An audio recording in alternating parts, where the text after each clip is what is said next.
Semuanya dimulai saat portal muncul dan monster keluar menyebarkan kekacauan, lalu para hunter bangkit. 7 hunter menciptakan keluarga bangsawan, tetapi 1 orang mencapai puncak tanpa bantuan ilahi, sendirian.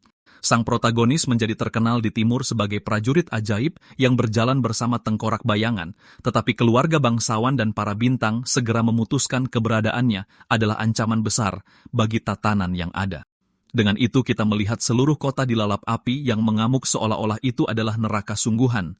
Banyak prajurit dikalahkan saat mereka dikirim ke sana hanya untuk menjatuhkan pahlawan yang tak terkalahkan. Lalu keluarga sihir terkenal itu masuk dengan megah membawa spanduk besar di tengah-tengah kekacauan. Sang protagonis tergeletak di tanah memegang jam tangan rusak sementara dia terluka parah dalam kekacauan. Dia kesulitan bernapas dan wajahnya menunjukkan kelelahan luar biasa dari pertempuran yang melelahkan. Bahkan saat berlutut dan dengan lengan yang hilang, prajurit itu tetap menatap lawannya dengan tajam. Dipenuhi amarah, pemuda itu berteriak pada penyihir tua bernama Dumitri karena menyebabkan semua kehancuran itu. Musuh itu duduk di atas pemberontak, dengan sombong menyaksikan bencana itu terjadi. Penyihir ini adalah perwujudan dewa yang kuat, dan dia mengejek nasib malang pemuda yang tak terlindungi itu. Anak itu terbatuk lemah dan kemudian mempertanyakan mengapa mereka mencoba menyingkirkannya. Dia bertanya apakah masalahnya adalah karena dia tidak punya dewa, atau karena dia menolak bergabung dengan para bangsawan. Pria tua itu tertawa dan mengonfirmasi keduanya, mengatakan para dewa membenci siapapun yang bisa menjadi kuat dengan sendirinya. Lalu pria tua itu menyatakan bahwa Raja Abadi memiliki kekuatan yang menyaingi mereka semua, dan itu membuat yang lain ketakutan. Pemuda itu berpikir alasan itu omong kosong belaka, dan terus menatap tajam penyihir itu, tetapi lawannya menjelaskan bahwa sihir undead melanggar aturan dunia dan menentang tatanan alam. Kemudian penyihir itu mulai bersinar dengan cahaya keemasan, mengatakan bahwa surga telah meninggalkan prajurit bayangan itu. Pemuda itu mengejek pria tua itu karena bersembunyi di balik kekuatan langit dan memperingatkannya bahwa dia diam karena suatu alasan. Pada saat itu, dia mengangkat tangannya dan energi gelap yang kuat mulai terpancar dari tubuhnya yang babak belur. Banyak tulang yang berserakan di tanah mulai bergetar dan bersinar dengan aura ungu yang menakutkan. Pusaran sihir gelap menyapu area itu, menunjukkan bahwa hunter itu masih punya beberapa trik. Dia kemudian mengeluarkan teknik rahasia, menciptakan domain keputusasaan yang besar di sekitar musuh yang mengamati. Pria tua itu dengan cepat menyadari kemampuan ini menguras roh saat pasukan kerangka mulai bangkit. Terkesan dengan sisa kekuatannya, pria tua itu memutuskan dia juga akan menggunakan mantra paling merusaknya. Penyihir itu memanggil mata agung dewanya dan menembakkan sinar keemasan ke tanah. Sang protagonis mendongak, terkejut oleh serangan absurd yang datang untuk menghapusnya dari keberadaan. Pemuda itu segera sadar bahwa jika penghalang bayangannya tidak bisa menahan dampaknya, semuanya akan berakhir baginya. Sebuah bola cahaya merah besar meledak dengan energi yang merusak dan luar biasa. Dengan itu, seberkas kekuatan melesat ke arah hunter dengan kecepatan tinggi tanpa ragu-ragu. Bahkan di saat-saat terakhirnya, pemuda itu tersenyum dan memutuskan untuk mempertaruhkan semuanya pada satu percobaan terakhir. Penyihir tua itu terkejut, tidak mengerti alasan senyum itu di saat seperti ini. Lalu sang protagonis menunjukkan jam saku emas yang dipegangnya. Dia kemudian mengarahkan artefak itu ke mantra tersebut, mengatakan benda itu bisa mengganggu waktu. Sebuah pesan muncul mengatakan objek itu akan kembali ke masa lalu karena persyaratannya telah terpenuhi. Kemudian cahaya keemasan meletus saat waktu mulai berbalik untuk prajurit itu. Dia menjelaskan bahwa dia tidak memiliki kekuatan ilahi, tetapi dia sadar dia bisa mengambil milik musuh. Dengan cara ini, hunter itu menggunakan jam tangan untuk menyerap serangan si penyihir. Saat pria tua itu menonton dengan takjub, Mitri menjadi putus asa dan berteriak menanyakan apa yang sedang dilakukan oleh Raja Abadi.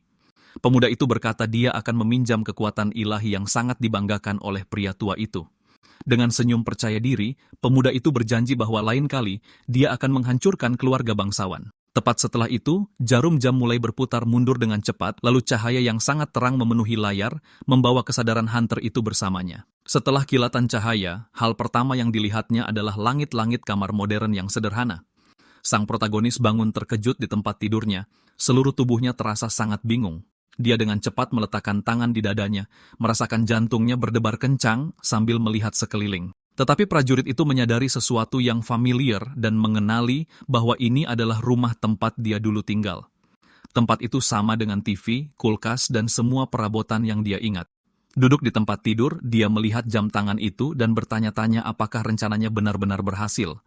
Dipenuhi amarah, Pemuda itu bersumpah akan membuat penyihir Demetri membayar semua yang telah terjadi. Kemudian layar biru menunjukkan bahwa jam tangan itu sekarang rusak dan tidak dapat digunakan lagi. Meski begitu, Hunter itu tersenyum karena pertaruhan berisikonya terbayar pada akhirnya. Dia ingat bahwa ini adalah hari di mana sistem muncul hampir 10 tahun yang lalu. Segera, layar status menunjukkan namanya dan statistik level 1-nya sebagai pemula. Sistem kemudian meminta pemuda itu untuk memilih kelas awal dari 3 pilihan. Dia memperhatikan bahwa pada awalnya hanya kelas paling dasar yang tersedia untuk para pemain. Kali ini, pemuda itu memutuskan dia tidak akan terburu-buru dan akan bertahan hidup dengan cara apapun. Dengan itu, sang protagonis bangkit dan mengenakan jaket, siap menggunakan pengetahuannya.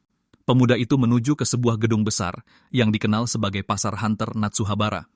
Di dalam, seorang karyawan yang ramah menyambutnya dengan ucapan selamat datang dan senyum hangat. Petugas itu mulai berbicara tentang barang-barang, tetapi dia memotongnya dan meminta cincin langka. Penjual wanita itu jelas bingung dengan pertanyaan pemuda itu dan menatapnya dengan aneh. Dia mengatakan barang itu terkutuk, tetapi pemuda itu menjawab bahwa dia sudah tahu dan menginginkan harganya. Tak lama kemudian, sang protagonis berjalan melewati pasar setelah melakukan pembelian di toko. Karyawan itu masih bertanya apakah dia benar-benar ingin membelinya meskipun ada banyak risiko. Membuka kotak itu, dia tahu bahwa barang terkutuk seperti ini tidak akan begitu berharga. Layar biru menunjukkan detail cincin kegelapan rendah dan kutukannya yang mengerikan. Meskipun tahu tentang kutukan itu, dia memakai cincin itu karena dia tahu cara mengatasi masalah tersebut. Aura gelap muncul karena bagi mereka yang melawan, item itu memberikan kekuatan nekromansi. Dengan senyum jahat, dia merasakan energi gelap mengalir ke seluruh tubuhnya sekarang. Tiba-tiba, dia dipindahkan ke tempat yang gelap dan suram seperti kehampaan tak berujung. Di dalam, dia menghadapi kutukan cincin itu secara langsung tanpa menunjukkan sedikit pun rasa takut. Kutukan itu bermanifestasi sebagai visi keemasan dari musuh bebuyutannya, penyihir Dimitri. Sang protagonis menghadapi bayangan pria tua itu tanpa terpengaruh oleh kehadirannya yang mengintimidasi. Hantu penyihir itu mengejeknya, mengatakan dia telah ditinggalkan oleh bintang-bintang di langit. Penampakan keemasan itu mengulurkan tangan untuk melancarkan kekuatannya terhadap pikiran pemuda itu. Musuh itu mengatakan bahwa bahkan setelah kembali ke masa lalu, dia tidak akan pernah bisa benar-benar mengalahkannya. Dengan itu, serangan cahaya besar-besaran menghujani pemuda itu untuk mematahkan semangatnya. Dia menyeringai saat sistem memblokir serangan mental dari kutukan cincin itu. Serangan itu ditangkal oleh skill pasifnya yang disebut pikiran jernih yang melindunginya. Sebuah pesan baru muncul mengatakan dia berhasil melewati ujian cincin itu. Dengan kemenangan itu, pemandangan gelap mulai hancur di sekelilingnya dan semuanya lenyap. Kekuatan Necromancer akhirnya bangkit dan api biru muncul di matanya. Aura gelap mengelilinginya dan dia berkata akan menciptakan pasukan untuk menyaingi para dewa. Cincin yang dipakainya berevolusi dari langka menjadi epik setelah dia mengatasi kutukan itu. Dengan senyum puas, dia sekarang memegang cincin gelap barunya di jarinya. Kemudian sistem membuka layar kelas dan dia bisa memilih dari 4 pilihan. Dia kemudian mengetuk pilihan Necromancer, kelas yang menyalurkan kekuatan dari jiwa. Kemudian aura ungu mengelilinginya dan simbol kelas muncul di depannya. Hunter itu mendapatkan kemampuan pasif, pemandu arwah, yang akan sangat membantunya. Puas dengan kekuatan barunya, dia berkata dia memulai dengan baik sekarang. Tetapi melihat layar skill, dia menyadari dia hanya punya 2 untuk saat ini. Yang pertama membangkitkan yang gugur, dan yang kedua untuk mengendalikan tulang sesuka hati. Pemuda itu berpikir bahwa bahkan dengan pengetahuannya, dia belum bisa menggunakan skill yang kuat. Dia tahu bahwa mengikuti aturan sistem tidak akan membawanya ke kekuatan maksimum. Menjadi Necromancer sedini ini bagus, tapi itu tidak akan cukup baginya. Untuk mengalahkan Mitri, dia akan membutuhkan kekuatan konstelasi kuno. Dengan sebuah rencana, pemuda itu naik pesawat dan bepergian ke pulau yang jauh. Tujuannya adalah kuil Kronus yang terkenal dan kuno, dewa waktu yang agung. Di sana bersemayam konstelasi yang kehilangan cahayanya setelah kekalahan melawan Zeus. Para titan yang menerima hasil itu masih bisa bertindak sebagai dewa. Prajurit itu berdiri di hadapan sebuah buku batu kuno di tempat itu. Dia ingat bahwa pemilik jam tangan yang rusak adalah salah satu dewa yang jatuh ini. Jadi, inilah saatnya untuk menemukan apa yang disebut konstelasi yang terpenjara. Tanpa ragu-ragu, dia menghancurkan jam saku itu di atas altar kuno. Cahaya keemasan yang sangat kuat mulai terpancar dari pecahan artefak itu. Dengan itu, tanah bergetar dan pemandangan di sekelilingnya hancur total. Pemuda itu dibawa ke aula besar dengan jendela kaca patri yang indah di latar belakang. Dia melihat sekeliling dan suara misterius bertanya siapa yang ada di dalam ruangan.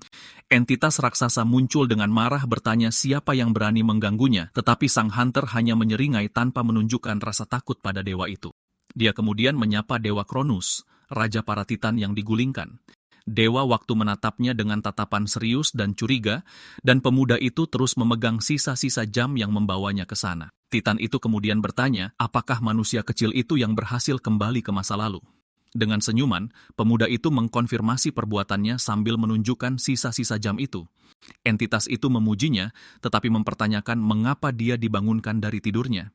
Dia mengingatkannya bahwa Cronus kehilangan segalanya karena Olympus, dan sekarang hanyalah nama yang terlupakan. Dengan senyum jahat, pemuda itu bertanya apakah dewa kuno itu tidak ingin balas dendam. Dewa itu terkejut dan dengan tatapan serius meminta pemuda itu untuk mengulangi apa yang dikatakannya. Sang hunter mengusulkan agar dewa itu menjadi konstelasi untuk membalaskan dendamnya. Dengan marah, Cronus mengatakan bahwa manusia tidak akan pernah bisa membantu dewa membalaskan dendam mereka. Pemuda itu terus memegang jam yang rusak di tangannya selama percakapan. Dia mengungkapkan bahwa dia sudah mencapai peringkat bintang 9 sendirian, dan Zeus ada dalam daftarnya. Selain itu, ketujuh keluarga bangsawan besar juga menjadi musuhnya sekarang. Dengan menghancurkan mereka, Olympus akan kehilangan pengaruhnya. Tapi Cronus menganggap ambisi ini kecil. Dewa itu mencatat bahwa bahkan setelah regresi, dia memilih jalan seorang necromancer. Pemuda itu mengatakan itu mungkin benar untuk dewa waktu tetapi tidak untuk dewa panen. Sebuah gambar kuno menunjukkan bahwa Cronus sebenarnya menguasai waktu dan panen. Sabitnya adalah simbol penuai dan keduanya menentang tatanan alam dunia. Titan itu menjadi murka dengan keberaniannya dan memberitahu manusia itu untuk tidak begitu sombong. Lantai tempat suci itu mulai bergetar karena amarah dewa kuno itu, tetapi sang hunter berteriak bahwa ini bukan waktunya untuk peduli tentang itu. Dia bertanya apakah dewa itu akan hidup selamanya tanpa nama dan kekuatan ilahinya. Pemuda itu terus mengejeknya, mengatakan dia akan menjadi lebih lemah dari Olympus. Dengan itu, dia mengundangnya untuk merebut kembali kekuatannya dan menghancurkan Olympus untuk selamanya. Dalam benaknya, pemuda itu tahu bahwa jika rencananya gagal, dia akan berada dalam masalah besar. Sambil tersenyum, Cronus mengakui bahwa dia tidak pernah melupakan keinginannya untuk balas dendam. Dewa itu kemudian memutuskan untuk menguji apakah bocah itu bisa menjadi kekuatan di baliknya. Mengubah sifat ilahinya akan menjadi proses penderitaan dan kesakitan bagi pemuda itu. Jika dia bisa menahan cobaan itu, dewa itu berjanji akan menjadi konstelasi. Sang protagonis terkejut menyadari bahwa ujiannya dimulai sekarang juga. Dengan itu, Cronus mengulurkan tangannya dan menamainya sebagai orang suci dan perwakilan barunya. Sang hunter tercengang dan tak bisa berkata-kata setelah mendengar dia menjadi orang suci dewa. Aura keemasan mengelilingi tubuh pemuda itu saat dia menerima kekuatan suci konstelasi, tetapi kekuatan kegelapan dan energi suci mulai berkonflik di dalam dirinya. Dia tahu bahwa jika dia pingsan sekarang, dia akan kehilangan satu-satunya kesempatan untuk memiliki dewa di sisinya. Cronus hanya mengamati ujian ketahanan pemuda itu dengan tatapan dingin yang mengintimidasi. Meskipun rasa sakit yang hebat, sang hunter berusaha untuk tidak menyerah pada tekanan kekuatan itu. Dengan tekad yang besar, dia memaksakan dirinya untuk menahan cobaan ilahi sampai akhir. Setelah beberapa waktu, kita melihat protagonis berjalan melintasi lantai bandara yang bersih. Dia akhirnya kembali ke Jepang setelah berhasil menyelesaikan perjalanannya. Dengan senyum percaya diri, pemuda itu mengatakan Jepang adalah tempat terbaik di dunia.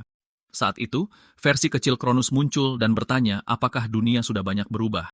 Dewa itu melayang di sekitar orang sucinya yang baru, mengomentari berlalunya waktu.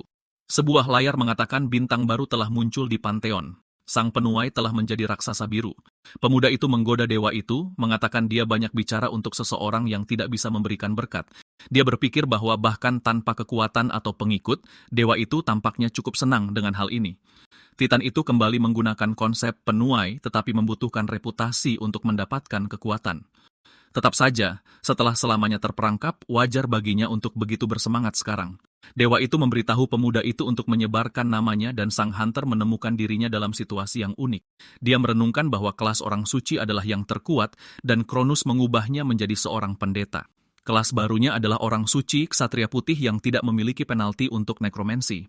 Dia juga bisa mengubah kekuatan suci menjadi kekuatan spiritual dan bisa menggunakan life drain. Pemuda itu menyadari bahwa menggunakan kekuatan suci dan necromancer pada saat yang sama adalah hal yang langka. Dia berpikir bahwa menggunakan kedua kemampuan sekaligus adalah kekuatan yang sangat op. Dewa itu mengatakan seorang suci adalah perwakilan dan pemuda itu mengerti semuanya sudah diperhitungkan. Dewa itu membual tentang pernah menjadi raja para dewa, dan prajurit itu menjadi termenung. Dengan senyuman, pemuda itu memutuskan bahwa portal Furajuku adalah pilihan yang bagus. Taman kuno adalah tempat yang sempurna untuk menguji semua kekuatan barunya. Portal-portal yang muncul di dunia ini menghubungkan bumi dengan dimensi lain. Mereka diklasifikasikan sebagai portal cair dan menghilang ketika bos dungeon dikalahkan. Tetapi portal tipe tetap seperti taman kuno ada selamanya. Taman ini adalah portal bintang 1, jadi mudah bagi hunter pemula untuk masuk. Di depan portal, beberapa hunter sedang mencari party untuk memasuki dungeon. Protagonis kita hanya mengamati semua aktivitas dengan tatapan serius.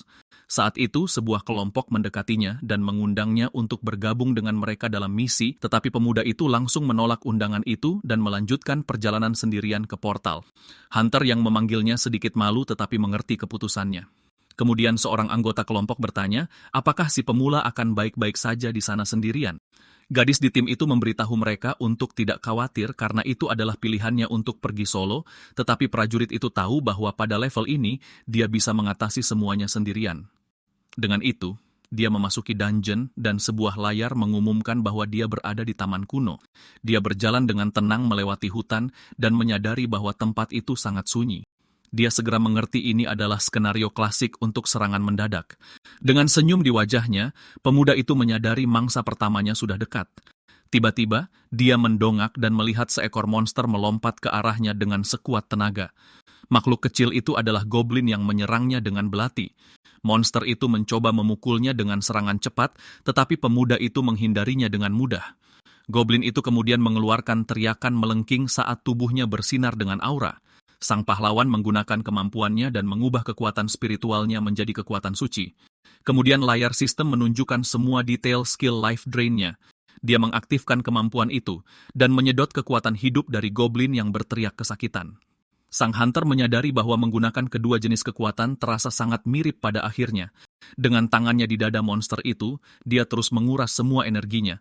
Aura kehijauan mengelilinginya saat dia menyelesaikan teknik barunya di sana.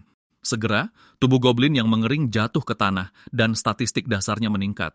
Dia menjadi bersemangat melihat atributnya meningkat saat dia menggunakan life drain. Dia kemudian mencatat bahwa bonus untuk naik level adalah 5 poin status. Dengan itu, mengalahkan 25 goblin sama dengan dia naik level sekali. Setelah perburuan, Kronus kecil muncul melayang di samping kontraktornya. Dewa itu bertanya apakah dia menyukai kekuatan itu dan pemuda itu menegaskan bahwa itu luar biasa. Dewa itu pamer dengan bangga, dan pemuda itu mengakui bahwa dia benar tentang itu. Sekarang setelah ada mayatnya, dia bersiap-siap dan mengatakan pertunjukan yang sesungguhnya akan dimulai. Energi hijau keluar dari mata goblin yang kalah saat mantranya mulai bekerja.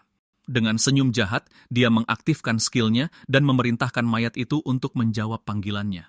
Lalu, sebuah tangan kerangka dengan aura gelap mulai bangkit dari tanah. Tubuh goblin itu kemudian mulai melayang perlahan di bawah pengaruh nekromansi. Sedikit demi sedikit makhluk itu bangkit dari tanah, penampilannya benar-benar berubah.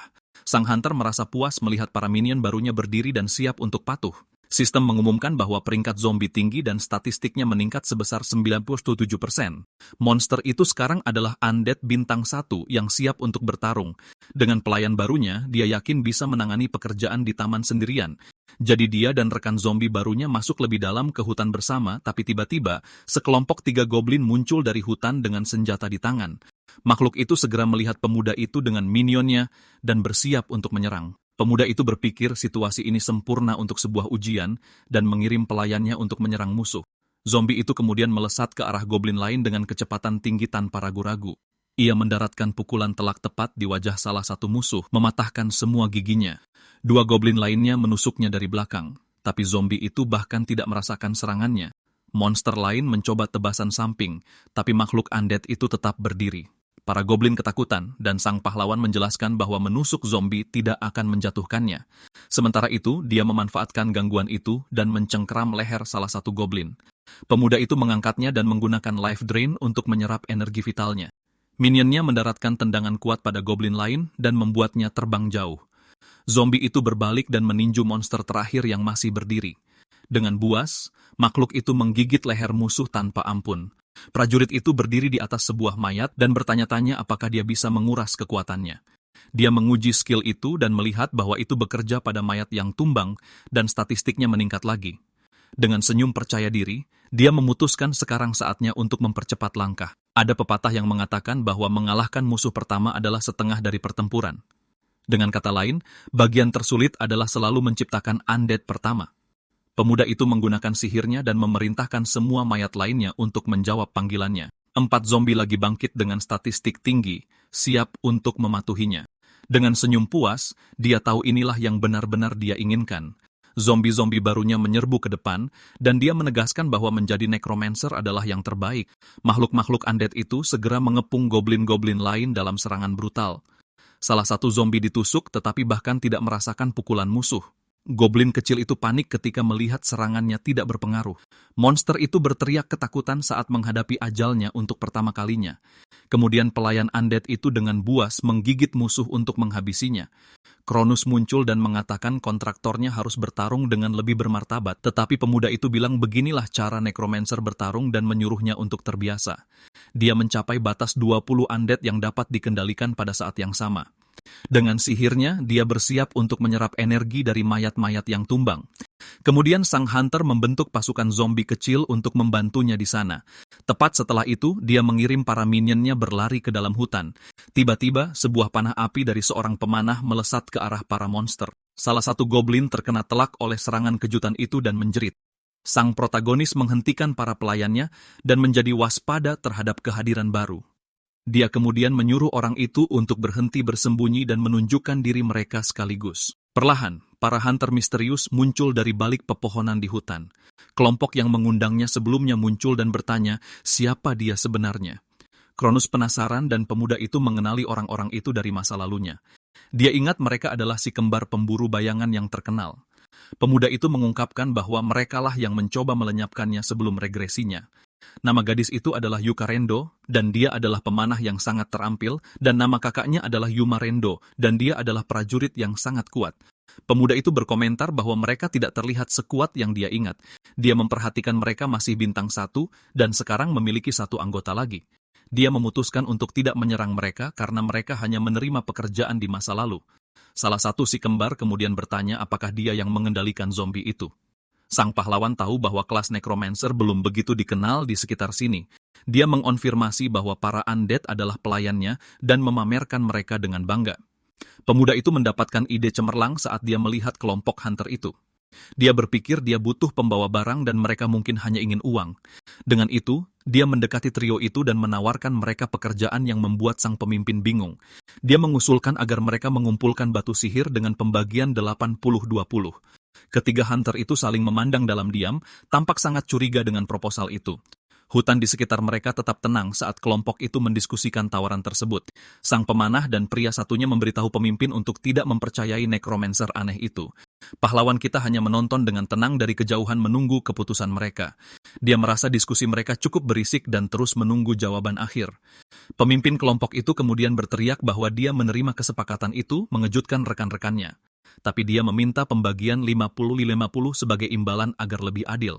Sang hunter menawarkan 70-30 sebagai proposal terakhir, dan yang lain dengan enggan menerimanya. Pria dari tim itu bertanya apakah senpai mereka yakin ini ide yang bagus. Sang pemimpin menjelaskan bahwa jika pria itu mau, mereka sudah tergeletak tak bernyawa di tanah. Dia percaya bahwa mengikuti pemuda itu akan membuat mereka mendapatkan lebih banyak uang dari biasanya.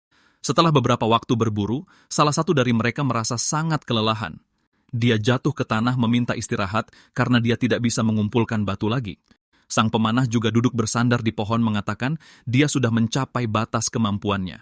Pemimpin kelompok itu melihat tumpukan batu yang berhasil mereka kumpulkan. Dia tahu dari awal bahwa hunter ini bukan orang biasa.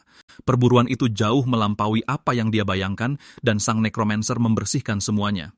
Sang pahlawan menunjuk ke lebih banyak mayat mengatakan mereka sangat menguntungkan di sana.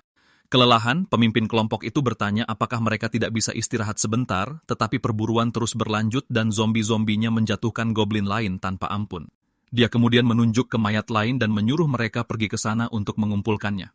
Sambil tersenyum, dia menyuruh mereka untuk tidak terburu-buru, membuat sang hunter terdiam. Ketiganya sekarang yakin bahwa pria ini bukan manusia normal. Setelah beberapa saat, pemuda itu berkata, sepertinya mereka sudah membersihkan seluruh area. Dengan misi yang selesai, dia memutuskan untuk melihat statistiknya saat ini. Sebuah layar menunjukkan bahwa semua atributnya telah meningkat secara signifikan setelah perburuan. Dia puas karena statistiknya naik 212 dalam 3 jam. Sekarang levelnya telah meningkat, pemuda itu menuju lebih dalam ke hutan. Sudah waktunya untuk mengejar bos dungeon untuk menyelesaikan semuanya, tapi tak lama, sekelompok goblin yang lebih kuat dengan seorang syaman muncul di jalannya. Pemimpin makhluk itu mengatakan seorang manusia bodoh akhirnya tiba di wilayahnya. Sang protagonis mencibir, mengatakan goblin bodoh mengira dia adalah raja di tempat itu. Hunter wanita itu memperingatkannya bahwa dia adalah kepala suku selatan dan lebih baik tidak memprovokasinya. Dengan mata bersinar, monster itu memerintahkan para pelayannya untuk membuat manusia itu berlutut. Gerombolan goblin menyerang dengan kekuatan penuh dan kepala suku memerintahkan mereka untuk melahap pemuda itu, tetapi pemuda itu tetap tenang karena pasukan zombinya siap beraksi. Salah satu minion undead maju menyerang tetapi akhirnya dikejutkan oleh musuh. Monster itu kemudian berhasil menusuk zombie dalam serangan yang cepat dan akurat. Pukulan itu menembus tubuh pelayan yang jatuh ke tanah. Sistem mengumumkan bahwa jumlah familiar aktif telah berkurang menjadi 19. Dengan tatapan dingin, sang necromancer memerintahkan mayat yang jatuh untuk menjawab panggilannya. Sebuah tangan kerangka segera muncul dari dalam goblin yang baru saja dikalahkan. Zombie baru itu bangkit dan jumlah minionnya kembali menjadi 20 lagi. Undead yang baru dibuat itu kemudian menyerang mantan rekan gerombolannya.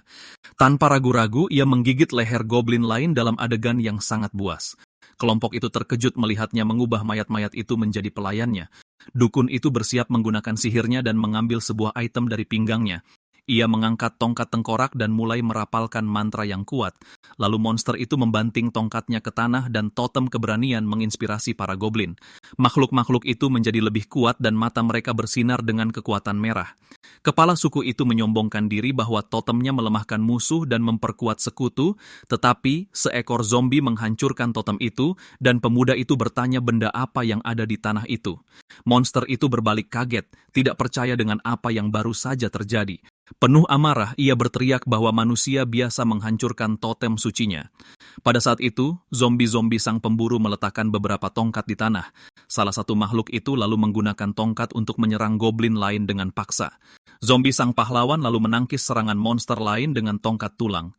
Monster itu terkejut karena tidak menyangka serangannya akan dihentikan.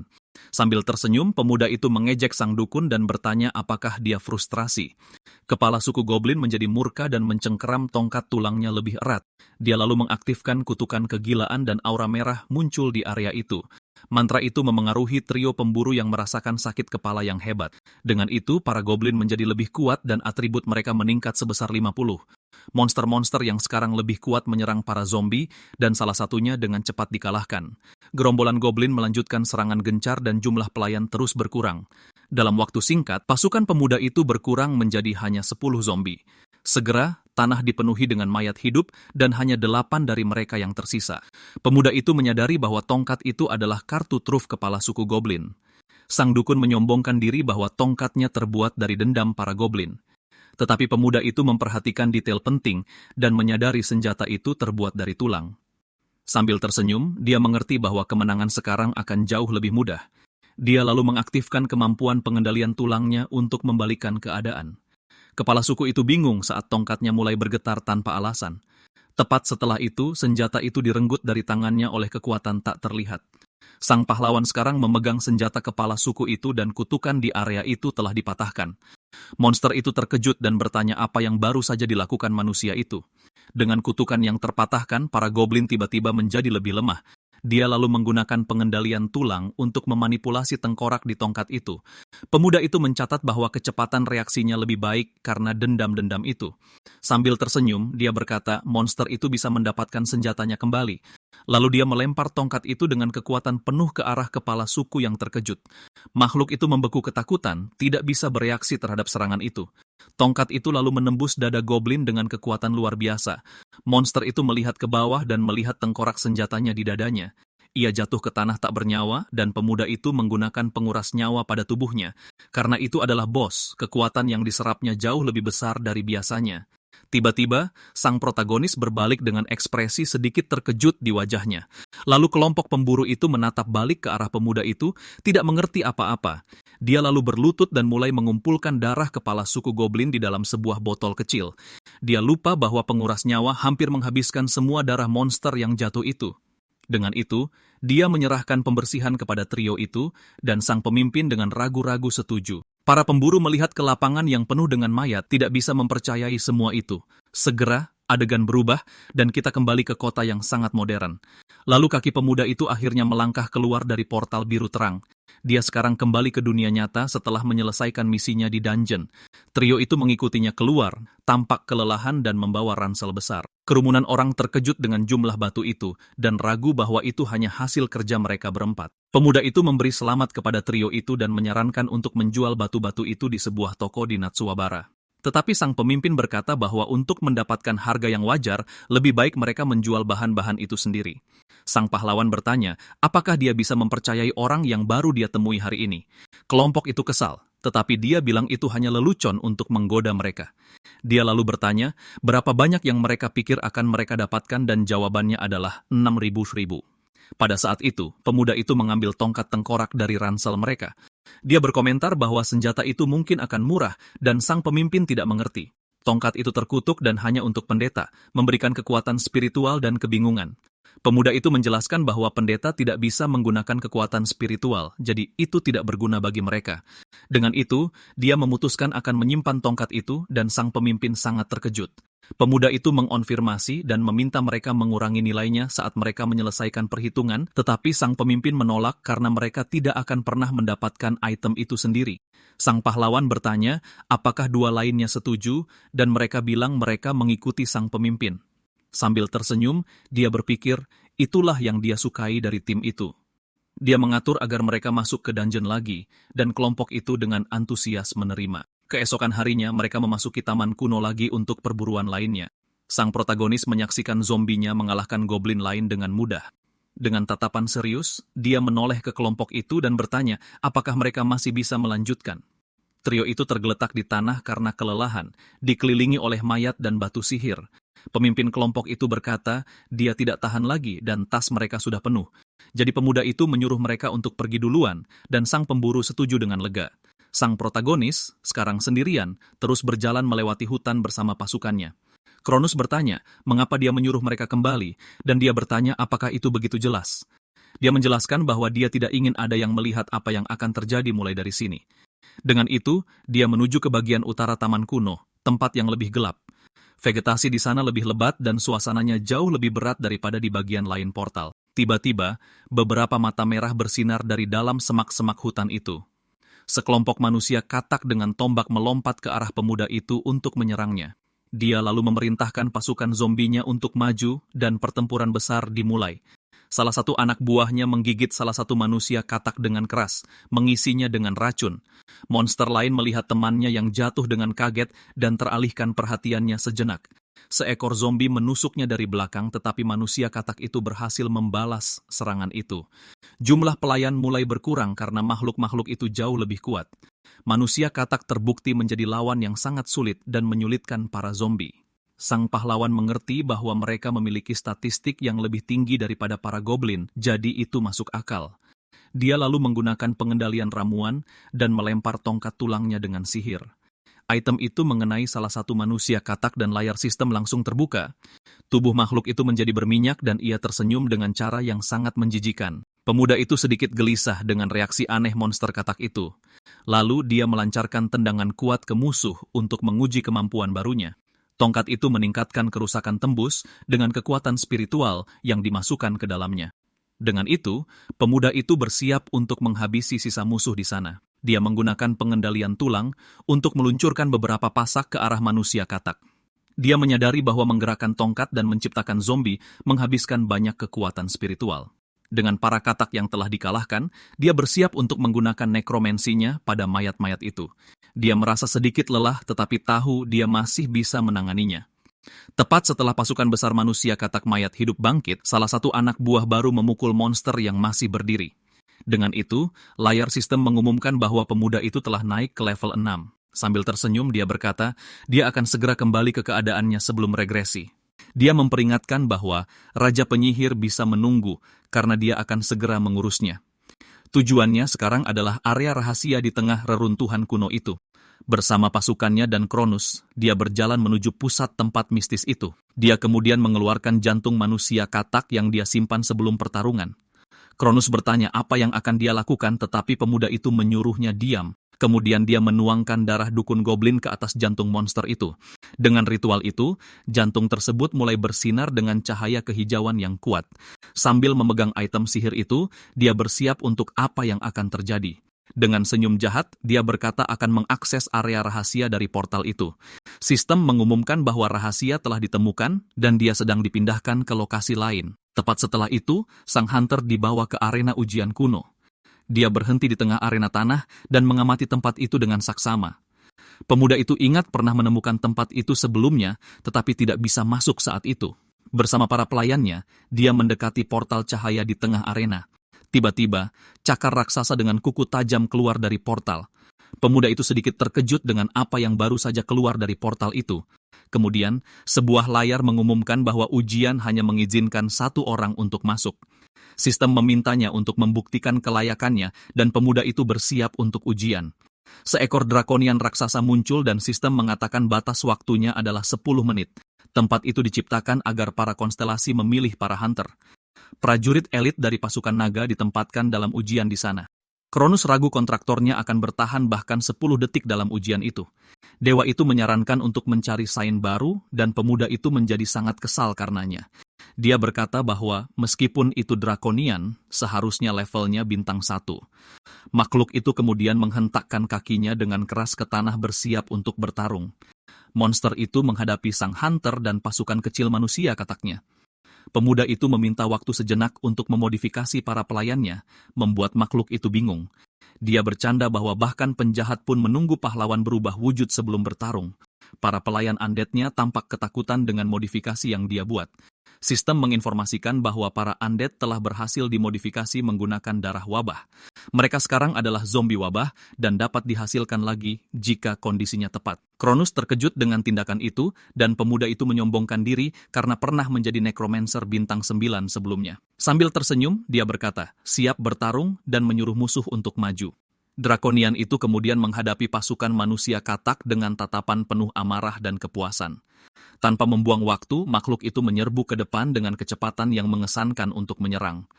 Zombie-zombie baru itu kemudian melompat ke udara untuk mencegat monster raksasa di jalurnya. Makhluk-makhluk wabah itu segera mengepung drakonian dalam serangan yang terkoordinasi dan brutal.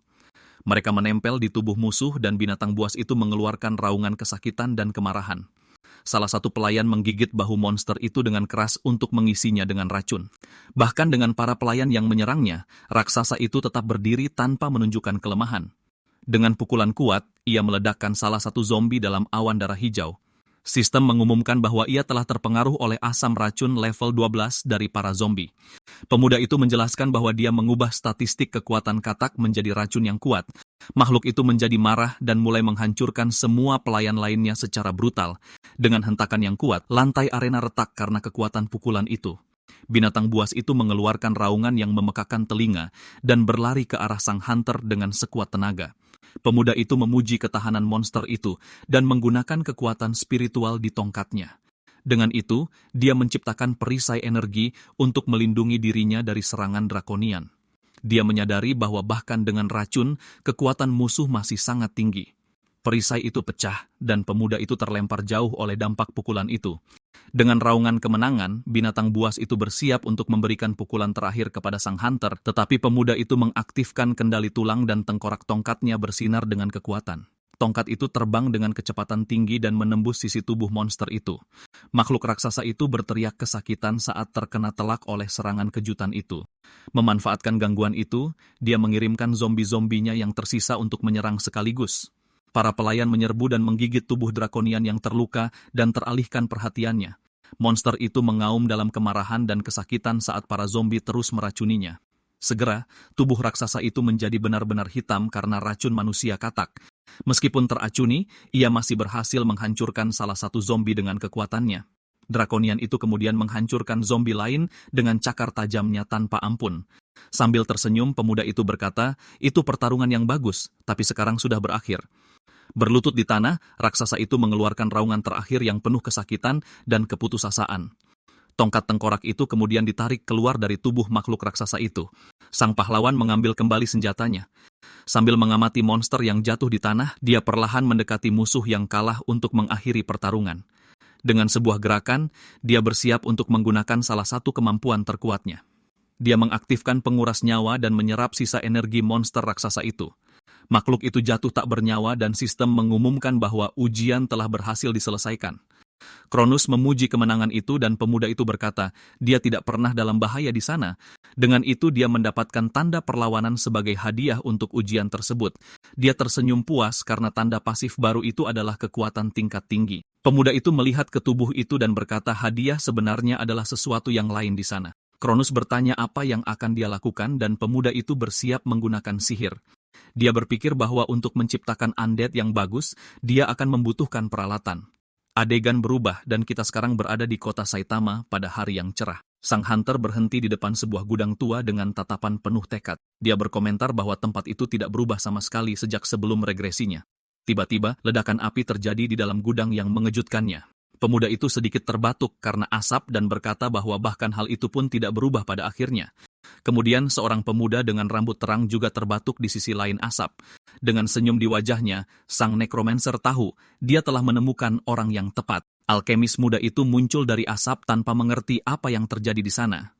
Dia adalah Kenya Shinyani, alkemis terhebat di seluruh Jepang pada waktu itu. Sang pahlawan mendekat dan bertanya, apakah pemuda itu punya waktu untuk berbicara? Dia memperkenalkan dirinya sebagai Ryoga dan meminta untuk menggunakan peralatan alkimia. Alkemis itu tampak kesal dengan permintaan tiba-tiba orang asing itu, tetapi pemuda itu berkata itu tidak akan saling menguntungkan jika dia hanya meminjamnya. Dia mengungkapkan bahwa dia tahu tentang penelitian ramuan penyembuh tingkat menengah. Dengan itu, dia menawarkan bantuan yang membuat sang alkemis sangat bingung. Di dalam laboratorium kita melihat berbagai peralatan dan tabung reaksi berwarna-warni. Di atas meja ada kuali alkimia besar yang detail. Sang alkemis terkejut dan bertanya-tanya bagaimana dia menstabilkan ramuan itu. Sang pahlawan menjelaskan bahwa dia baru akan mengetahuinya sendiri dalam beberapa tahun. Sambil tersenyum, dia mengambil pisau bedah dan bertanya, apakah yang lain ingin mengujinya? Tanpa ragu, pemuda itu memotong lengannya sendiri dengan pisau tajam itu. Tepat setelah itu, dia menuangkan cairan merah dari ramuan itu ke lukanya. Luka itu sembuh seketika dan dia menunjukkan lengannya yang telah sembuh dengan tatapan sangat sombong. Sambil tersenyum, sang alkemis terkagum-kagum dengan kekuatan ramuan itu. Dia bertanya, apakah itu benar-benar berhasil dan memuji hasil yang luar biasa. Ilmuwan muda itu mencoba meraih tabung reaksi untuk menganalisisnya lebih baik, tetapi sang necromancer menarik benda itu darinya dengan seringai. Dia bertanya apakah yang lain penasaran dengan formulanya, dan dia dengan cepat mengonfirmasi. Dengan tatapan jahat, pemuda itu meminta yang lain untuk membantunya. Dia mengusulkan agar mereka bekerja sama, dan dia akan mengajarinya resep-resep baru. Sebagai imbalannya, pembagian keuntungan adalah 60-40 untuk keuntungan pemuda itu. Sang alkemis berpikir bahwa orang itu telah jatuh ke dalam perangkapnya seperti yang dia perkirakan dengan senyum jahat. Pemuda itu mengatakan bahwa dia sekarang adalah rekan barunya. Kemudian cincin di tangannya bersinar, dan dia bersiap untuk menggunakan nekromansi. Tubuh drakonian raksasa muncul tergeletak di lantai laboratorium. Ilmuwan itu terkejut dan bertanya benda apa itu. Pemuda itu menjelaskan bahwa dia akan memproses mayat itu karena dia adalah seorang nekromancer. Dia kemudian mengundang yang lain untuk membantunya dalam proses pembuatan zombie. Tapi sang alkemis menolak karena mereka belum menandatangani kontrak apapun.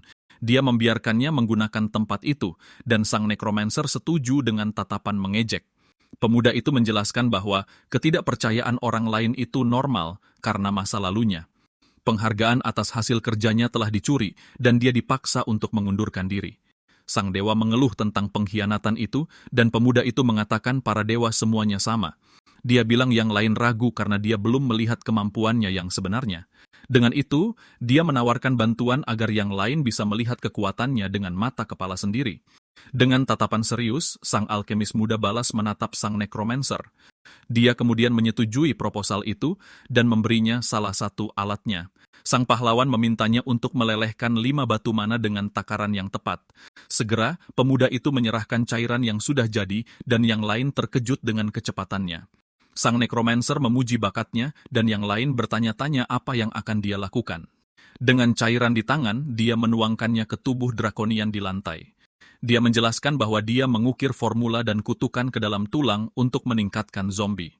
Untuk ini, dia perlu mengulangi proses pengaplikasian lapisan beberapa kali. Keduanya kemudian mulai bekerja keras tanpa henti pada tubuh monster itu. Sang alkemis berteriak kelelahan saat dia terus menggiling bahan-bahan tanpa istirahat. Setelah beberapa saat, sang hunter mengatakan proses panjang itu akhirnya selesai.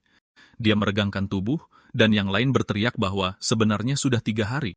Ilmuwan itu bertanya-tanya siapa sebenarnya orang ini dengan begitu banyak kekuatan dan stamina. Bahkan sebagai bintang 1, dia menggerakkan jantung mayat hanya dengan mana miliknya. Dia mengerti bahwa pemuda itu menentang logika tetapi kemampuannya nyata. Sang protagonis berbalik dan mengulangi proposal 60-40.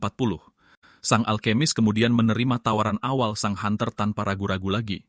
Dia menjelaskan bahwa akan butuh 2 tahun untuk menyelesaikan ramuan penyembuhan sendirian, tetapi dengan bantuan pemuda itu, ceritanya berbeda, jadi dia memutuskan untuk bekerja sama. Dengan seringai, sang necromancer puas dengan hasilnya. Dia mengatakan dia mengharapkan hal-hal besar dari alkemis dan rekan barunya. Sekarang dia membutuhkan jiwa untuk menjadi inti bagi naga yang telah jatuh.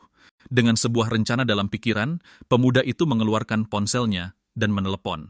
Dia bertanya apakah kelompok itu menerima uangnya dan menawari mereka pekerjaan baru. Adegan berubah dan kita sekarang berada di hutan dekat perbatasan. Tiba-tiba, sekelompok pemula muncul dan bertanya, apakah dia memanggil mereka ke sana. Sang hunter menyuruh mereka untuk mengikutinya dan trio itu langsung menyetujui perintah tersebut. Mereka berjalan melewati hutan dan salah satu dari mereka mengatakan tempat itu berbahaya dan penuh monster. Sang pahlawan mengatakan dia hanya ingin memberikan penghormatan kepada kenalan lamanya. Dengan mata waspada, dia mencari sesuatu di antara pepohonan hutan. Kelompok itu terus mengikuti sang hunter melewati hutan lebat dengan sangat hati-hati. Tiba-tiba, sang protagonis berhenti berjalan dan menyadari sesuatu yang aneh di udara. Tepat setelah itu, mereka melihat seekor orc sendirian berjaga di tempat terbuka. Percobaan memperingatkannya bahwa makhluk itu bintang 2 dan sangat berbahaya, tetapi dia memutuskan untuk menguji kinerja senjata tulang olahan barunya. Dengan itu, dia mengaktifkan kontrol tulang dan senjatanya meluncurkan bilah energi. Tulang empedu mengeluarkan aura gelap dan kekuatan yang menakutkan. Orc itu kemudian bereaksi dan melemparkan tombaknya dengan sekuat tenaga ke arahnya. Tombak itu melesat dengan kecepatan tinggi untuk mencegat serangan sang necromancer.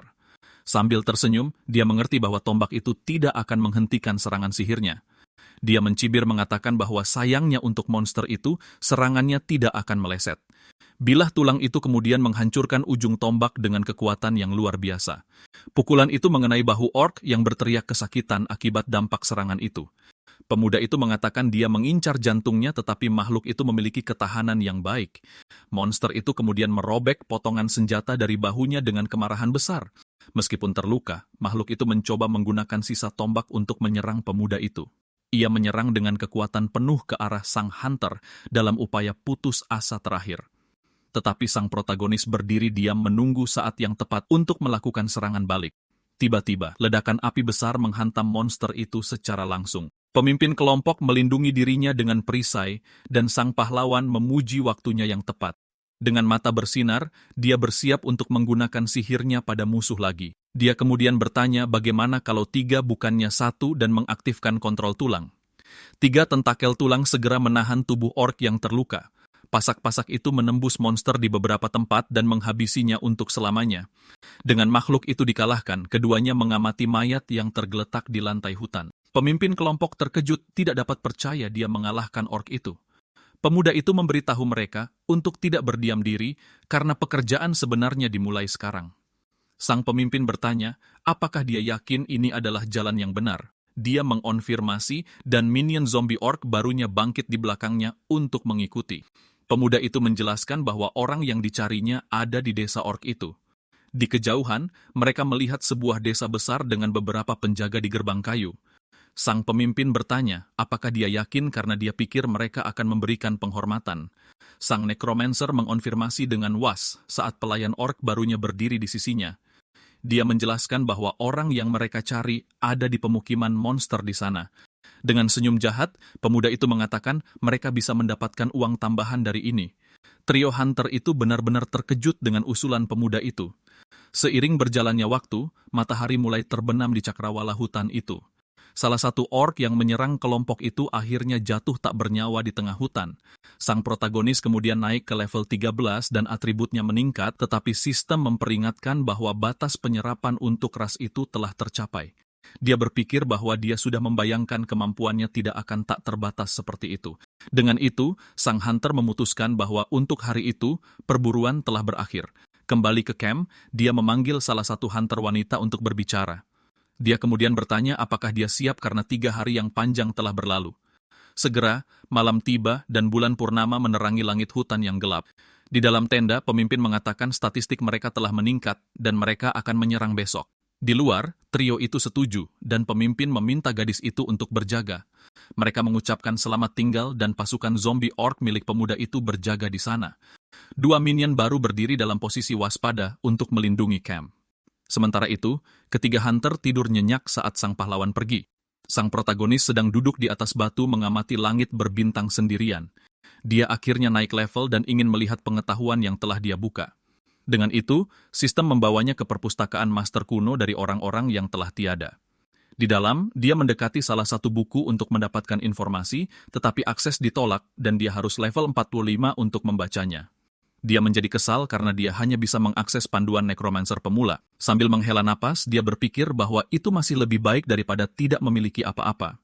Pemuda itu kemudian duduk di lantai dan mulai membaca salah satu buku yang tersedia. Dengan penuh perhatian, dia menganalisis setiap halaman dari buku sihir kuno itu. Matanya bersinar dengan fokus penuh saat dia menyerap pengetahuan itu. Saat fajar, sistem mengumumkan bahwa kemampuan baru telah dipelajarinya. Keesokan harinya, salah satu pemburu dari ujian itu bangun dengan sangat malas dan mengantuk, tetapi dia segera membuka matanya karena terkejut oleh sesuatu yang tiba-tiba mengejutkannya. Salah satu zombie orc milik protagonis menatapnya dari dekat dengan mata bercahaya. Pria muda itu ketakutan dan melompat mundur saat sang pahlawan menyuruhnya untuk segera bangun. Pemimpin kelompok mempertanyakan ketakutannya tetapi menyadari bahwa monster itu terlihat berbeda hari ini. Sambil tersenyum, pemuda itu mengatakan dia baru saja membuat beberapa perbaikan kecil pada para pelayannya. Pasukannya sekarang terdiri dari zombie-zombie lapis baja dengan kekuatan dan daya tahan yang jauh lebih besar dari sebelumnya. Keterampilan baru itu menciptakan zirah tulang dan memungkinkannya memanipulasi daging mayat hidup. Dengan anak buah barunya, dia mengatakan sudah waktunya untuk pergi ke pemukiman orc. Matahari mulai terbenam di ufuk saat kelompok itu bersiap untuk invasi besar. Dengan itu, tim pemburu maju bersama pasukan zombie menuju desa musuh. Mereka akhirnya tiba di pemukiman orc yang terlihat seperti benteng besar. Dari atas menara, salah satu penjaga melihat kelompok itu dan membunyikan alarm invasi.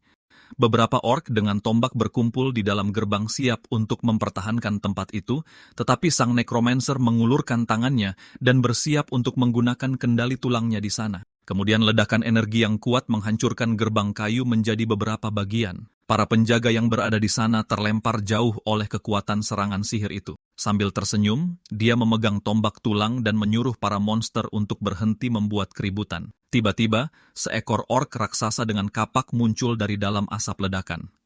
Makhluk itu mengeluarkan raungan marah saat bersiap untuk menyerang kelompok penyerbu. Dari atas tembok, beberapa pemanah orc muncul dan menyiapkan busur mereka untuk menembak. Hujan panah kemudian ditembakkan ke arah para pemburu tanpa belas kasihan. Pemimpin kelompok kemudian menggunakan perisai energi untuk melindungi semua orang dari serangan itu. Pemanah tim juga bersiap-siap dan busur silangnya mulai bersinar dengan api. Dia kemudian menembakkan panah api yang berlipat ganda dan mengenai beberapa musuh. Salah satu monster terkena tepat di dada dan berteriak kesakitan akibat serangan api itu. Sang pahlawan tersenyum dengan Kronus di sisinya dan berkata, itu tidak buruk sama sekali karena mereka baru saja memulai. Dengan itu, segerombolan orc menyerbu ke arah para penyerbu untuk menghancurkan mereka. Kemudian pemuda itu memerintahkan pasukan zombie lapis bajanya untuk maju ke pertempuran. Salah satu anak buahnya melesat maju dan mendaratkan pukulan kuat di wajah musuh. Kemudian zombie itu menembakkan seberkas energi biru yang mengenai salah satu monster secara telak. Sambil tersenyum, dia mendapati hasilnya lebih baik dari yang diharapkan dan mengatakan bahwa apa yang ia baca tidak sia-sia. Para orc lainnya benar-benar ketakutan saat melihat kekuatan musuh baru mereka. Tetapi pemuda itu memperingatkan bahwa ini hanyalah awal dari pertempuran sesungguhnya yang akan datang. Gerombolan orc kemudian menyerang dengan kekuatan penuh ke arah zombie sang necromancer. Salah satu anak buahnya bertahan dari pukulan orc dengan perisai tulang yang diperkuat. Monster itu kemudian mendaratkan pukulan kuat pada zirah zombie dengan kapaknya. Dengan itu, sistem mengumumkan bahwa zirah telah rusak dan pertahanannya menurun. Dia kemudian menggunakan sihirnya dan bersiap untuk memperbaiki zirah pelayannya. Kemudian zirah zombie itu diperbaiki, dan daya tahannya meningkat lagi. Segera setelah itu, dia menggunakan riak daging untuk menjepit musuh ke tanah. Daging itu kemudian menembus dada salah satu orc yang tidak menduga serangan itu.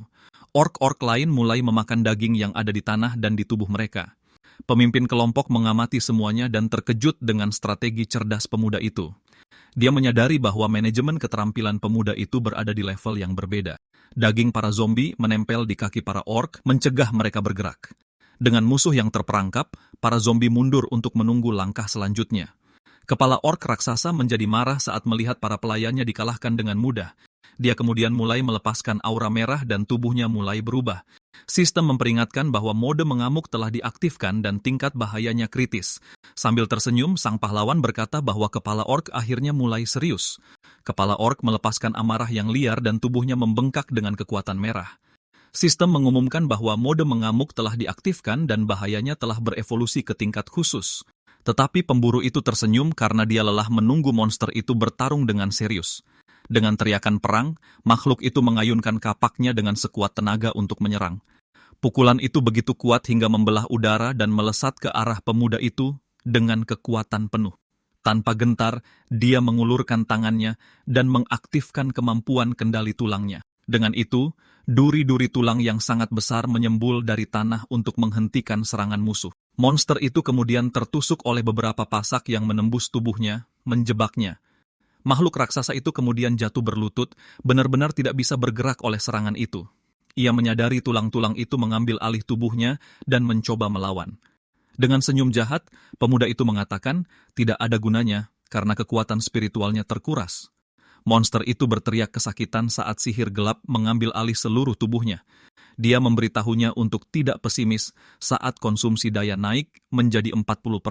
Pemuda itu berpikir bahwa menggunakan 6 tulang sekaligus menggunakan jumlah kekuatan spiritual yang tidak masuk akal. Dia tahu bahwa jika satu tulang terlepas, monster itu akan bergerak dan berpikir untuk mengincar jantungnya. Dengan itu, sang pemburu memutuskan untuk menggunakan kendali tulang lagi untuk serangan terakhir. Kekuatan spiritualnya mencapai 68 dan sebuah tombak tulang mengenai orc itu. Dengan hantaman langsung ke dada, monster itu akhirnya jatuh ke tanah, kalah dan tak bergerak. Pemuda itu terengah-engah karena pertarungan itu menghabiskan hampir seluruh energi spiritualnya. Dia kemudian mengulurkan tangannya dan mengaktifkan penguras kehidupan untuk memulihkan kekuatannya. Aura putih mengelilinginya dan kekuatan spiritualnya pulih menjadi 74. Dengan senyum percaya diri, dia merasa segar dan siap untuk pertempuran berikutnya. Para orc lainnya melihat pemimpin mereka yang tumbang dan lumpuh karena ketakutan murni melihat pemandangan itu. Salah satu dari mereka berteriak agar semua orang lari dan seluruh gerombolan mulai melarikan diri dari desa, tetapi pemuda itu tidak akan membiarkan mereka lolos dan matanya bersinar dengan cahaya hijau. Dia mengaktifkan riak daging dan menjebak kaki para monster yang melarikan diri. Dengan kaki mereka yang terperangkap, makhluk-makhluk itu tersandung dan jatuh saling menimpa. Segera, semua orc yang mencoba melarikan diri tumbang dan tidak bisa bergerak di lapangan. Sambil tersenyum, dia menggunakan nekromansi dan membangkitkan pasukan baru orc lapis baja. Dan begitulah kepala orc yang dulu ditakuti sekarang hanyalah sesosok mayat di tanah. Trio pemburu itu melihat monster-monster yang tumbang dan bertanya-tanya berapa banyak uang yang akan mereka hasilkan dari ini. Tetapi pemuda itu mengambil kapak sang kepala suku dan mengatakan bahwa itulah hadiah sebenarnya dari misi ini. Sebuah layar menunjukkan bahwa senjata itu adalah kapak darah langka yang menjadi lebih kuat dengan darah. Sambil tersenyum, dia mengatakan bahwa pada akhirnya menaklukkan desa orc itu sepadan. Dia kemudian menyerahkan senjata itu kepada pemimpin kelompok dan menyerahkan pengumpulannya kepada mereka. Pemburu itu setuju dan menyuruh pemuda itu pergi beristirahat, sementara mereka mengurus semuanya. Dengan itu, sang protagonis berjalan menjauh dari kelompok dan menuju ke bagian lain hutan. Dia berhenti di depan sebuah pohon kuno dan berkata bahwa dia akhirnya menemukan apa yang dicarinya. Pemuda itu kemudian memanggil orang yang tersembunyi dan meminta mereka keluar agar bisa berbicara, tetapi pohon raksasa itu tetap diam dan tidak memberikan tanggapan kepada pemuda itu. Sambil mendesah, dia mengambil tulang dari tasnya dan bersiap menggunakan kekerasan. Dia tersenyum licik saat tulang di tangannya bersinar dengan api. Dengan matanya yang bersinar, dia bersiap untuk menyerang pohon itu dengan tulang ajaib. Dia kemudian menyerang pohon itu dengan sekuat tenaga dan aura hijau mengelilingi serangannya yang kuat. Kemudian energi gelap meledak dan dia bertanya-tanya apakah dia harus bersikap agresif pada semua orang. Sesosok bayangan dengan mata merah muncul dan bertanya siapa yang berani mengganggunya. Sambil tersenyum, pemuda itu mengatakan dia senang akhirnya bisa bertemu dengannya secara nyata. Dia memanggilnya Sora Kashiwaji, petarung sihir yang terkenal, dan arwah itu terkejut. Hantu itu bertanya bagaimana pemuda itu tahu namanya dan menatapnya dengan curiga. Sang pemburu mengatakan dia tahu dia menghentikan gelombang monster 30. 5 tahun yang lalu, sebuah tugu peringatan dari batu muncul sebagai kenangan atas perbuatan pahlawan kuno itu.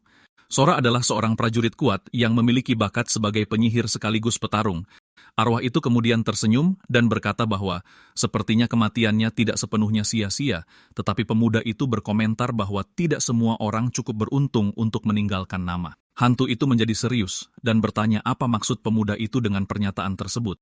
Dia bertanya apakah arwah itu mengingat Narahedo, wakil master dari Guild Lama.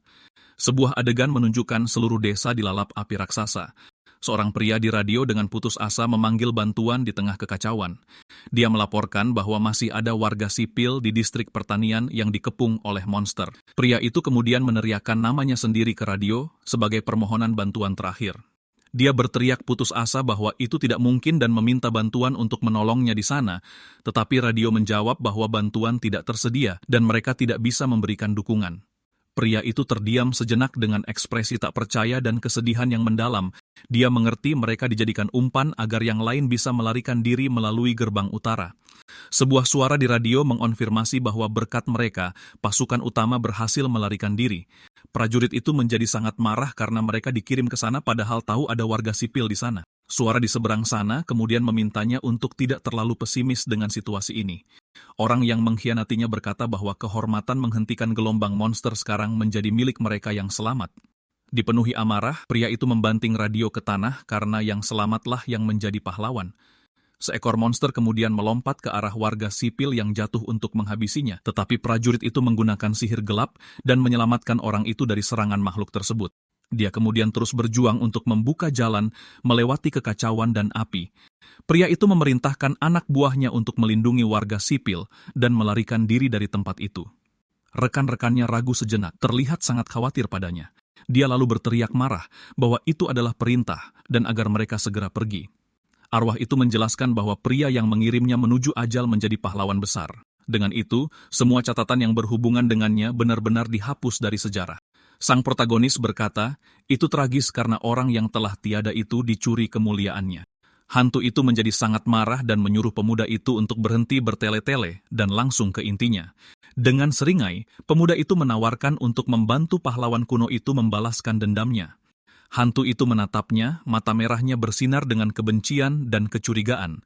Pemuda itu mengusulkan mereka membuat kontrak agar dia menjadi undead yang kuat. Arwah prajurit kuno itu terus menatapnya dalam diam penuh amarah. Sang necromancer mengulangi tawarannya dan mengundangnya untuk bergabung sebagai pelayan. Lalu cincin di tangannya bersinar dengan energi nekromansi kehijauan yang kuat.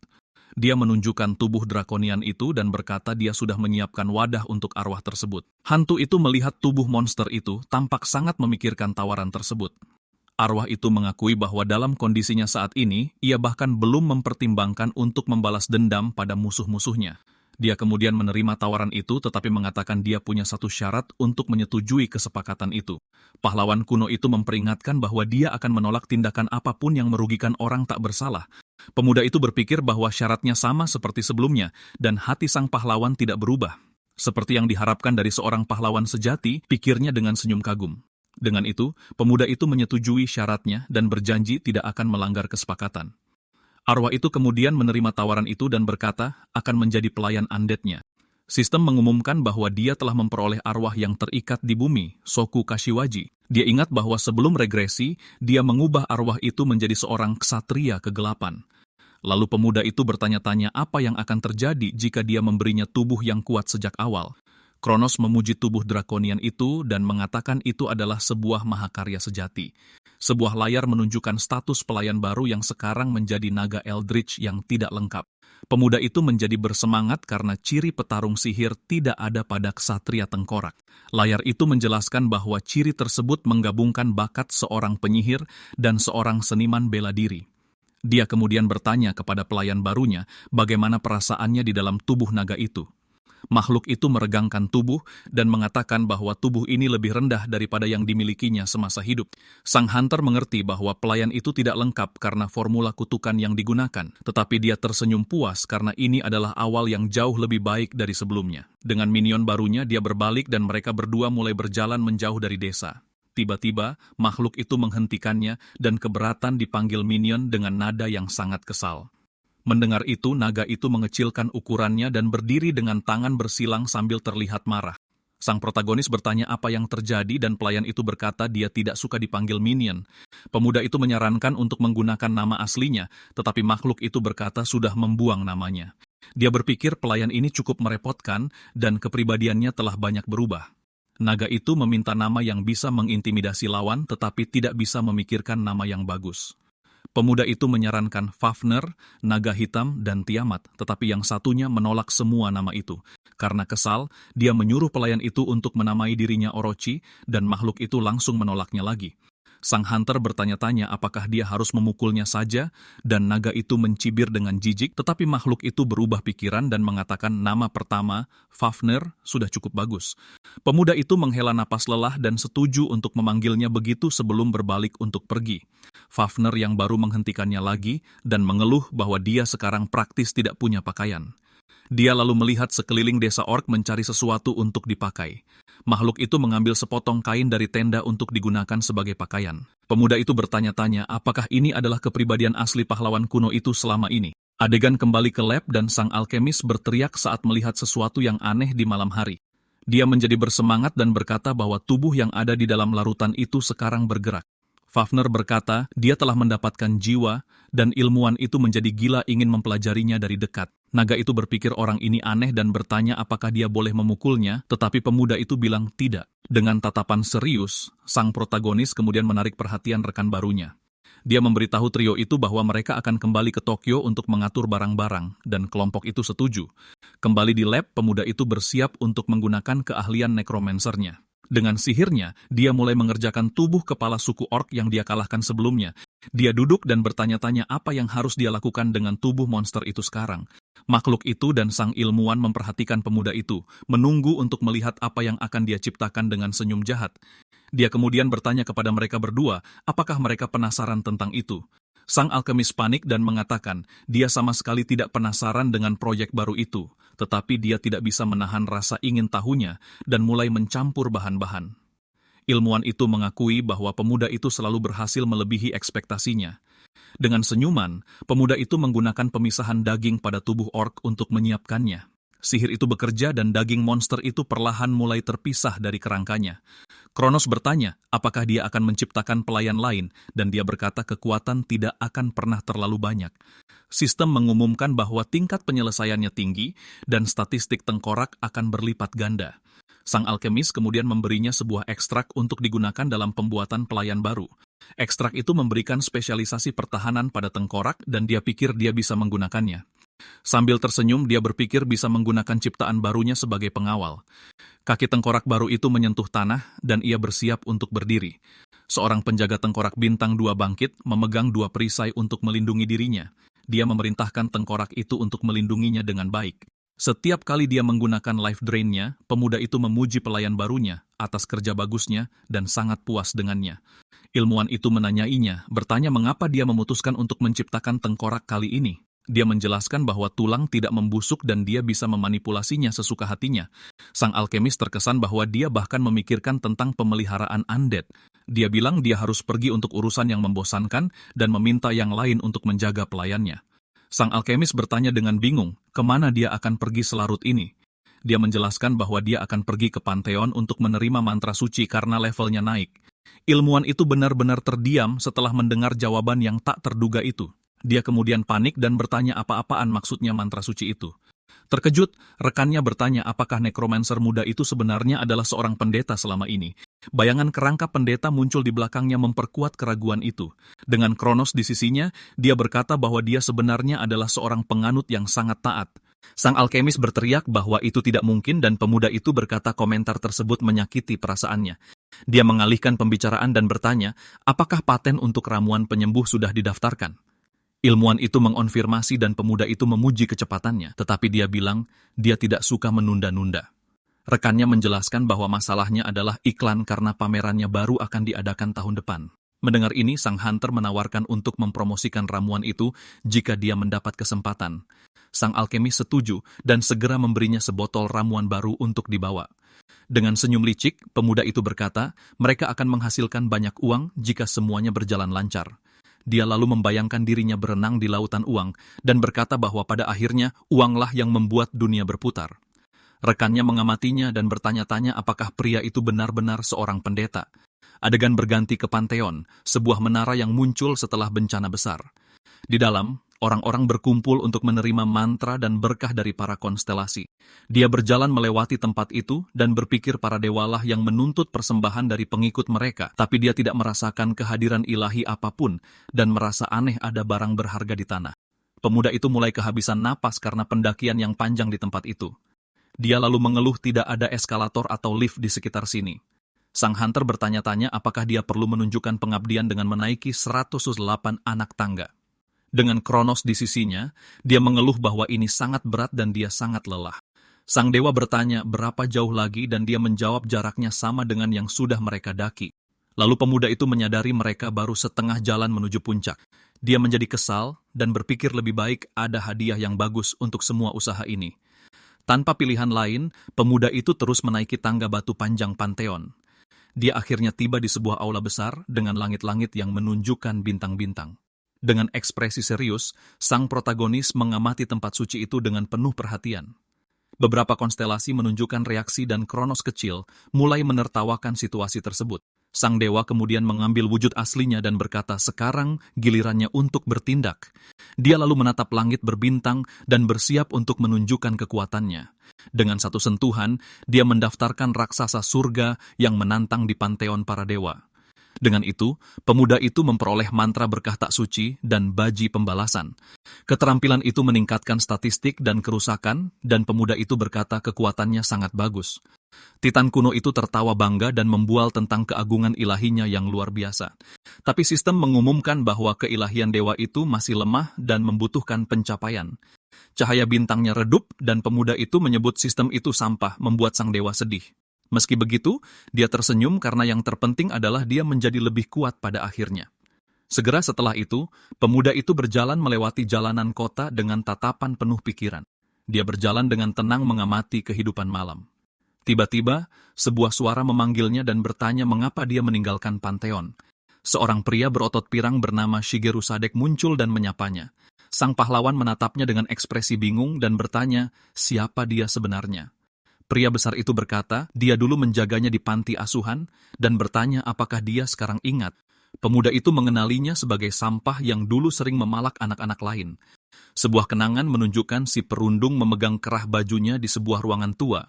Dia menuduhnya telah mengadukannya kepada direktur dan mengancamnya dengan marah, tetapi pemuda itu membalas dengan pukulan kuat ke wajah penyerang tanpa ragu-ragu. Sang hunter bertanya, apakah hidungnya sudah sembuh, dan pria satunya menjadi sangat marah karena ejekan itu.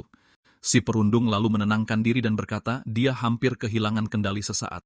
Sambil tersenyum, dia menunjukkan sebuah pin berkilau yang terpasang di bajunya. Benda itu adalah lambang dari Guild Archery yang terkenal dan kuat dari wilayah itu. Dia memanggilnya hunter tingkat rendah dan memperingatkan bahwa segalanya tidak akan seperti dulu lagi. Tetapi pemuda itu balas menatapnya dan berkata bahwa baginya tidak ada yang benar-benar berubah. Pria besar itu marah lagi dan menggertakkan giginya karena murka pada pemuda itu.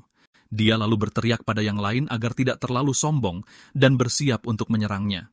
Dengan itu, si perundung maju dan mencoba mencengkeramnya dengan tangan untuk mengintimidasinya, tetapi seorang pria lain muncul dan meraih pergelangan tangannya menghentikan serangan kejutan itu. Si perundung terkejut dan mencoba menjelaskan kepada kaptennya apa yang terjadi.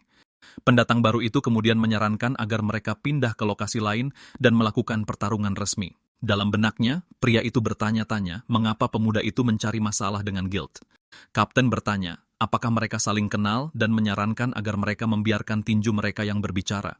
Si penyerang tersenyum dan berkata, pemuda itu baru saja menjadi hunter dan itu adalah sebuah lelucon. Namun yang mengejutkan semua orang, sang protagonis langsung menerima tantangan itu. Si perundung bingung karena dia tidak menyangka lawannya akan menerima begitu cepat. Sambil menyeringai, pemuda itu bertanya, apakah pria satunya takut bertarung?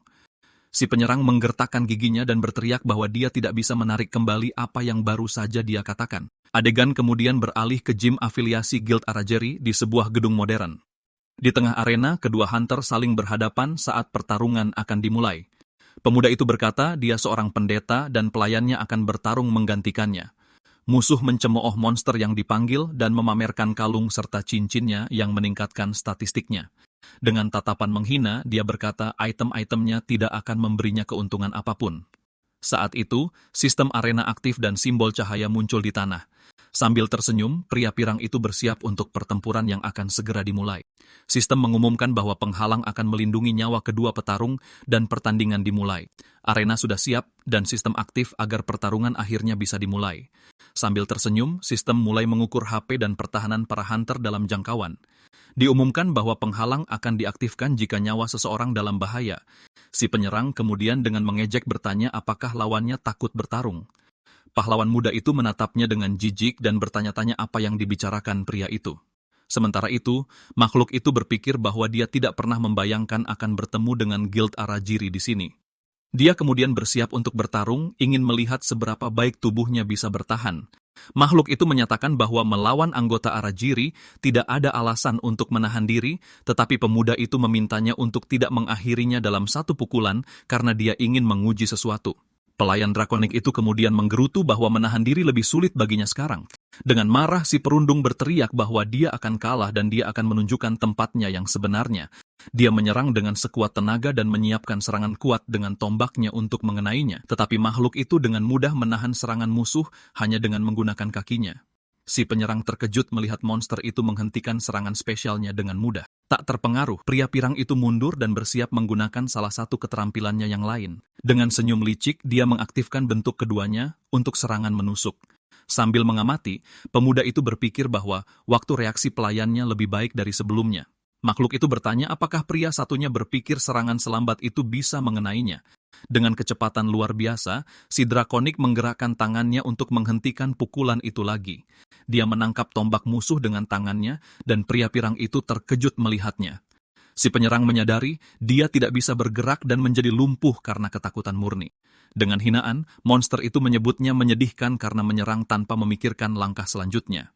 Dia kemudian memperingatkan bahwa jika ini pertarungan sungguhan, pria satunya pasti sudah tamat.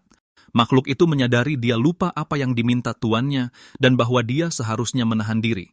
Tapi sudah terlambat dan dengan tangan di dada lawannya, dia bersiap untuk menyerang dengan sekuat tenaga. Pelayan itu kemudian mendaratkan pukulan kuat tepat di wajah musuh. Pria besar itu berteriak kesakitan saat terlempar oleh benturan keras. Monster itu berkata bahwa dia menangis terakhir kali hidungnya patah dalam pertarungan, tetapi pemuda itu berkomentar bahwa kali ini dia hanya berteriak sedetik dan dia sudah dewasa. Si penyerang bangkit dengan penuh amarah dan berteriak bahwa dia bajingan. Karena marah, si perundung menyerang sekali lagi dengan tombaknya untuk menyerang pelayan itu, tetapi makhluk itu menahan pukulan itu dengan kakinya lagi tanpa kesulitan. Dampak dari blokiran itu begitu kuat hingga membuat retak seluruh lantai arena pertempuran. Meski begitu, si penyerang tidak menyerah dan menyiapkan serangan lain dengan tombaknya. Monster itu berkata jika menggunakan jurus yang sama 2 kali, lawanmu akan membacamu seperti buku. Dengan putaran cepat, pelayan drakonik itu menghantam kaki musuh dengan ekornya. Tulang di kaki si perundung patah karena benturan itu dan dia merasakan sakit yang luar biasa. Dengan mata terbelalak, si penyerang terkejut dengan apa yang baru saja terjadi.